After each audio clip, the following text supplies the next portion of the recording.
Hi all, you are watching a fragment of the countdown program from January 11, 2024. Today is Thursday. View all of our programs on the Patreon resource. And thanks to everyone who is becoming our patrons right now.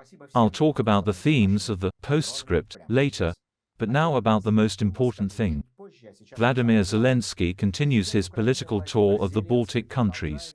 Yesterday he visited Lithuania. Today, after his visit to Estonia, he will also go to Latvia. Lithuanians, Estonians and Latvians are no strangers to the mentality of the Russian world. It doesn't matter what it is, Tsarist-Imperial or Red-Bolshevik. It smells of the same thing, the thirst for enslavement of small peoples. After several decades of Soviet occupation, the Baltic countries were able to escape from the iron grip of the empire, join the European Union and NATO, and therefore now, like no one else, they feel empathy for Ukraine, which is also striving to escape from the imperial orbit of a giant cannibal.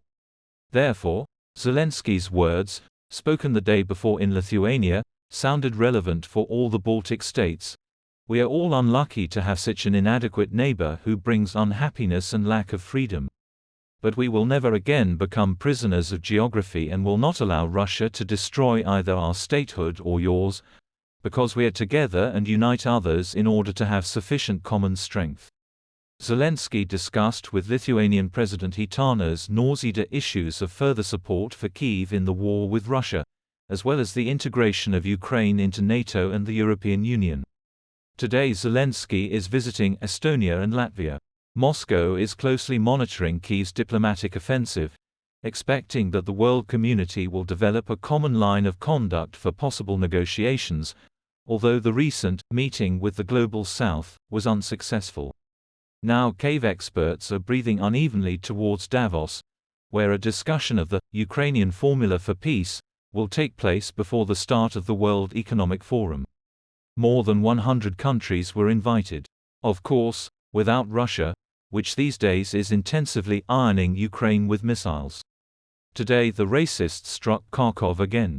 There is talk that Russia will seek to create a buffer zone between Ukraine and the Belgorod region, of course, on Ukrainian territory. In any case, we can hardly expect any large-scale offensive until the dictator is re-established. Unless, of course, Putin urgently demands new victories at any cost. Become our patrons right now and look further in this program.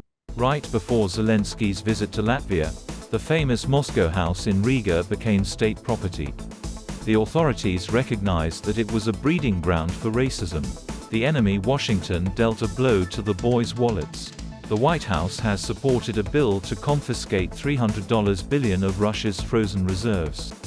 In the Chechen city of Shali, the headquarters of the 70th Guards Motorized Rifle Regiment burned down. Burned down with all the documents. And in the rest of Russia it's not hot at all.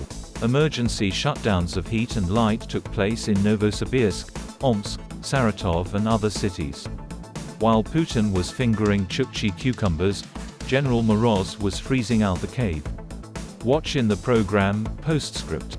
As long as the racist system swears allegiance to the rat, there can be no re-establishment in the USA. Republican presidential candidates Ron DeSantis and Nikki Haley debated in Iowa. And Trump, who habitually ignores internal party debates, attended a large event on Fox News, where he held a public meeting. But the aftertaste from this communication was not entirely pleasant. And that is all. Our entire program's only available on Patreon. If you don't like it, write to YouTube and demand that the shadow ban be removed from our channel. Or subscribe to Patreon. And I thank everyone who is doing this right now. Hugs to everyone. See you tomorrow on Friday Live. Glory to Ukraine.